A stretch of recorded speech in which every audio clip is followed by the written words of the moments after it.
السلام عليكم ورحمة الله وبركاته. اللهم صل وسلم وبارك على سيدنا محمد عليه أفضل الصلاة والسلام.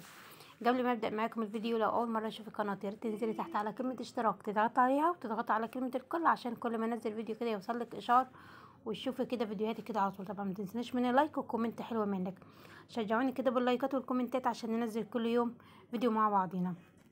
كل سنة وانتم طيبين، رمضان مبارك عليكم وعلى أمة محمد أجمعين. الفيديو بتاع النهارده يا بنات هنعمل مع بعض كده فطار، هنعمل صينيه مكرونه بشاميل، وهنعمل مع بعض بانيه، وهنعمل صينيه كنافه كده بالقشطه.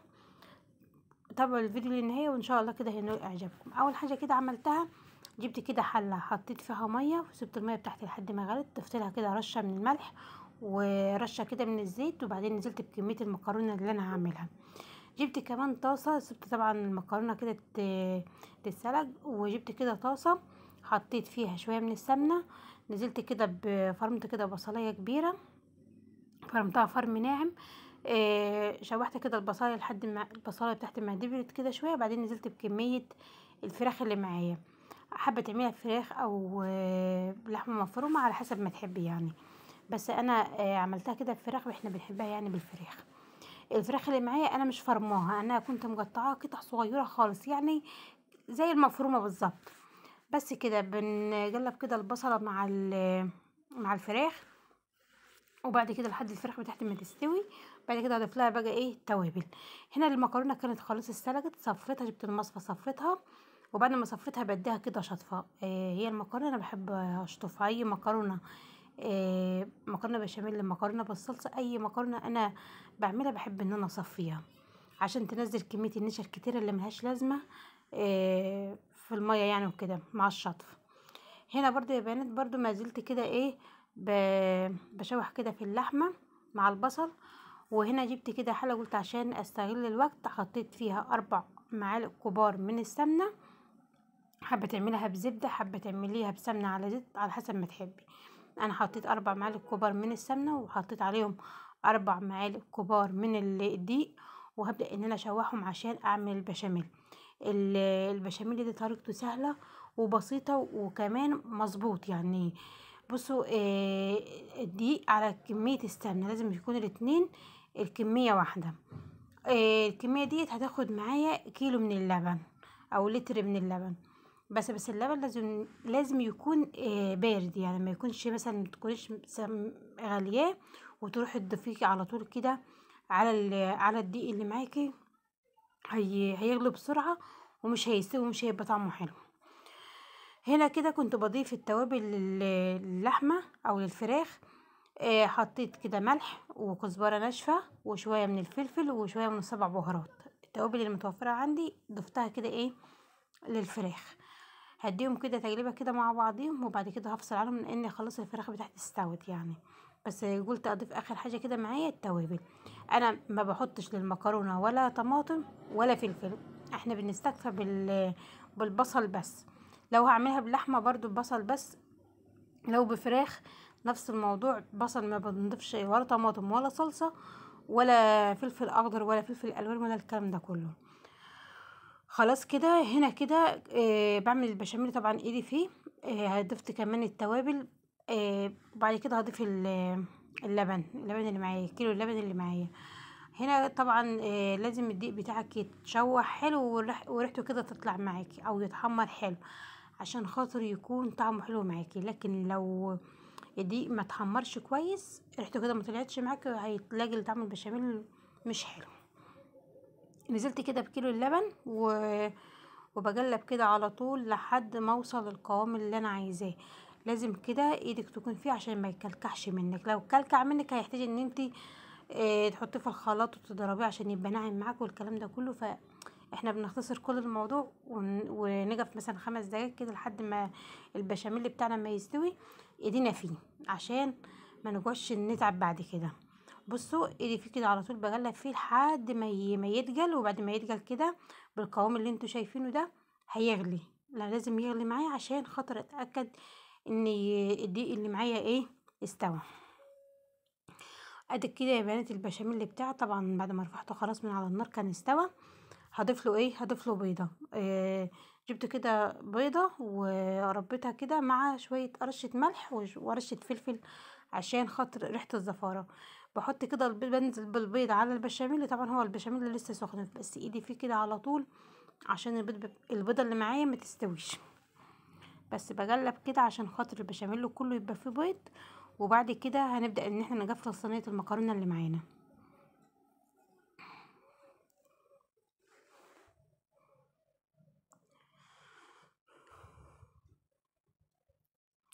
بص هنا كده المكرونه طبعا بعد ما اتصفت كويس وشطفتها واتصفت، هاخد شويه من البشاميل اللي معايا على كميه المكرونه كلها، هقلبهم كده مع بعضهم وهنزل بنص كميه المكرونه في الصينيه، طبقه في قاع الصينيه يعني. وبعد كده هنضيف الفراخ اللي معانا، وبعدين هنضيف الطبقه التانية من المكرونه. بس هنا كده كنت بقلب كويس عشان خاطر كل المكرونه تاخد من من البشاميل. هنا الصينيه حطيت فيها شويه من البشاميل من تحت، وبعد كده نزلت بنص كميه المكرونه اللي معايا فردتها كويس في الصينيه، وبعدين نزلت بكميه الفراخ، وهضيف شويه بشاميل كده على الفراخ، وبعدين هنزل بكميه المكرونه الباقيه يعني معايا. خلاص كده قفلت الصينيه بتاعتي، وباقي كميه البشاميل بنحطها كده على الوش عشان تخلي شكل الصينيه بتاعتنا بعد ما تطلع من الفرن يكون شكلها كده تكون شكلها احمر كده ويكون شكلها حلو معانا. بس هنا كنت بمسح كده الاحرف كده بتاعه الصينيه بتاعتي عشان ما تتحركش معايا في الفرن. هدخلها كده الفرن واسيبها كده تستوي على مهلها خالص. مش بولع الشوايه خالص معلش في لخبطه شويه. يعني انا بولع الفرن بس من تحت شوايه، مش مولع شوايه خالص للمكرونه عشان ما تاخدش لون وتكون لسه ما استوتش معايا. في الوقت ده قلت ان انا هعمل صينيه كنافه كده بالمهلبيه او بالكريمه على حسب ما بتسموها يعني. معايا هنا كده نص كيلو من الكنافه ديت. الكنافه دي لازم تكون في الفريزر، يعني تكون انت شارياها مثلا بقالها يوم او يومين عندك في الفريزر عشان تعرفي تكسريها. بس وهضيف لهم كده نص كوبايه من السمنه. بس قلت اول حاجه كده هعمل المهلبيه الاول. معايا هنا كده كوبايتين من اللبن، وعليهم معلقتين كبار من النشا، ومعلقتين كبار من السكر، وكيس من الفانيليا عشان الفانيليا بتخلي ريحه الكريمه بتاعتنا بتكون حلوه. بص بقلب كده.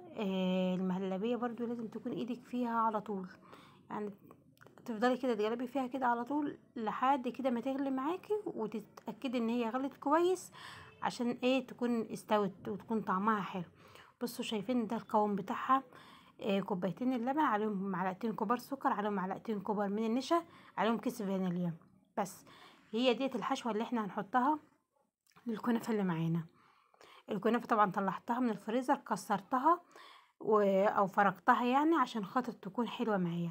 لكن لو شاريه الكنافه لسه شارياها مش هتنفع في الكنافه ديت.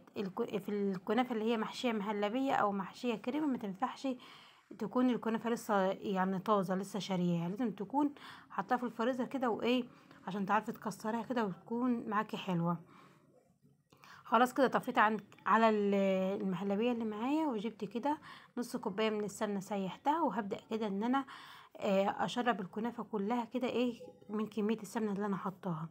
بصوا انا هستخدم ايدي عشان خاطر اعرف كده اغلف الكنافه كلها بالسمنه، او عشان اعرف اتحكم فيها يعني. عشان هنا كده حسيت ان المعلقه اللي معايا مش هتنفع. خلاص كده بصوا فركت السمنه الكنافه كلها بالسمنه زي ما انتم شايفين كده.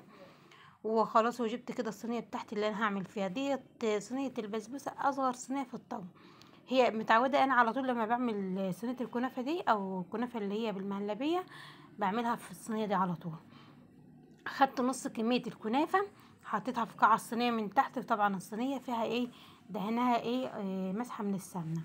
فردتها كده كويس، وبعدين هنا كده بجيب كده الكريمه اللي معايا وهبدا احطها كده في النص. بصوا بنحطها كده بالراحه خالص عشان ما تنزلش لتحت خالص، يعني بنحطها كده بالراحه وبنفردها بالراحه خالص. وكمان مش هنطلعها لحد الاحرف كده بتاعه الصينيه عشان خاطر ما تتحركش مننا ما تطولش النار وتتحرج مننا. بصوا هنا كده كنت ايه فردتها وخليت حته كده بين الحشوه وبين الحافه كده بتاعت الصينيه اللي معايا، عشان هقفلها كده بايه بشويه من الكنافه. بصوا هنا كده بحط كده بالراحه خالص وبضغط، عشان المرحله اللي جايه مش هينفع ان احنا نحط كده ونضغط على الكريمه، بس هنا كده عشان خاطر اجفل الصينيه كويس.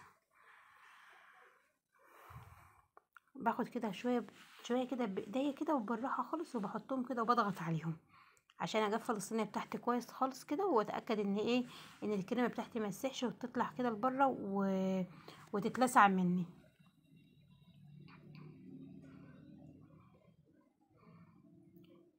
هي طريقتها سهله وبسيطه خالص، بس طعمها في الاخر بيكون تحفه والله، كنت طعمها حلو معانا. والحشوه بصراحه بسيطه يعني مش مكلفه، يعني نشا ولبن وفانيليا وسكر بس. في ناس بتضيف حاجات تانية للحشوة دي، بس هي انا بعملها بالطريقة دي على طول وبتكون حلوة معايا. طريقة سهلة وبسيطة ومختصرة ومش مكلفة. بس هنا كده خلاص اتأكدت كده كويس ان انا قفلتها من الاحرف كده كويس، عشان خاطر الكريمة بتاعتنا ما تطلعش او ما تتلسعش من النار. وبعد كده باخد باقي كمية الكنافة اللي معايا، وبصوا باخدها كده بفركها كده او برشها رش كده على الوش، عشان المرحلة دي ما ينفعش ان احنا ايه نضغط عليها عشان الحشوة اللي احنا حاطينها. لكن الطبقة الاولى اللي من تحت خالص ديت عادي ضغطناها كويس، لكن اللي من فوق بناخد الكنافة كده ونرشرشها كده على الوش، بنجفل كده كمية الكريمة كلها. بنغطيها يعني وخلاص، على كده بنستكفى بكده. بس المهم ان انت ما تضغطيش عليها بس كده. طبعا الشربات بتاعها بنحط كوبايتين ميه عليهم كوبايتين من السكر، عليهم نص ليمونه، وبنحطهم على النار يغلوا لحد ما الشربات بتاعنا ما يتقل خالص، يتقل يعني الشربات بتاع الكنافه بيكون تقيل، الكنافه بتكون سخنه والشربات بيكون بارد. بس انا ما عملتش الشربات عشان انا عندي شربات يعني بس. فهنا كده باخد كده صينيه الكنافه لسه طالعه كده سخنه نار كده من الفرن، وبدات كده ان انا ايه اسقيها. بصوا تبقى واخده لون كده بسم الله ما شاء الله، اللون بتاعها حلو من غير ولا شوايه ولا اي حاجه، هو الفرن وخلاص على كده. انا بحب احط الحاجه في الفرن اسيبها تاخد راحتها خالص وتتحمر منها فيها يعني. ما بحبش ان انا احرجها بالشوايه تاخد لون مني على الفاضي بالشوايه، وفي الاخر تكون نيه معايا. لكن كده بتستوي على مهليها وبتاخد لون، ادامت الحاجه خدت لون من السخونه بتاعه الفرن نفسه. تتأكدي كده ان هي ايه خالص الحاجة بتاعتك استوت وبقت بقت حلوة يعني. لكن بصراحة الشواية بتبهدل الدنيا، بتدي الحاجة لون على الفاضي، ممكن تكون اصلا الحاجة في الاخر مش مستوية. خلاص كده خلصت كده من صينية الكنافة، وطلعت صينية المكرونة من الفرن. وهنا كان خلاص المغرب على يعني كان جرب كان بجيله حوالي كده ربع ساعة او 10 دقايق، فقلت ايه ان بحمر البطاطس وكمان بحمر البانيه وعملت السلطة. الحاجات اللي هي متحمرة ديت بخليها كده اخر حاجة كده خالص، يعني اخر ربع ساعة كده قبل المغرب عشان خاطر تكون سخنة معايا. مثلا لو هعمل بانيه هعمل بطاطس كده زي كده، الحاجات اللي هي ايه لازم تتاكل سخنة، ما ينفعش ان احنا نعملها ونركنها بصراحة بتبرد وما تكون طعمها مش حلو. فخلاص كده في المرحلة ديت كنت خلاص بشطب، وكان المغرب خلاص على اذان يعني.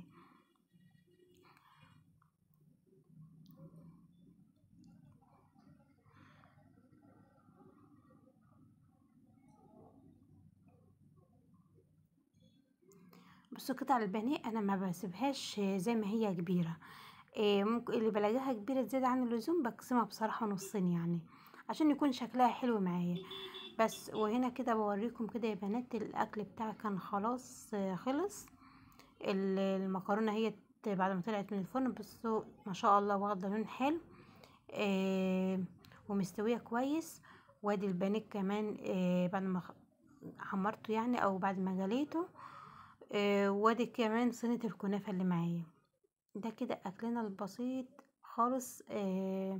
اتمنى منكم لو عجبكم الفيديو بتاعي حطوا لي لايك، وما تبخلوش عليا بكومنت كده حلو منكم تشجعوني بيه. وكل سنة وانتم طيبين ورمضان مبارك عليكم وعلى أمة محمد أجمعين. وهنا كمان البطاطس، وكمان عملت طبقين كده سلطة. بس ده اكلنا يا بنات البسيط خالص يعني.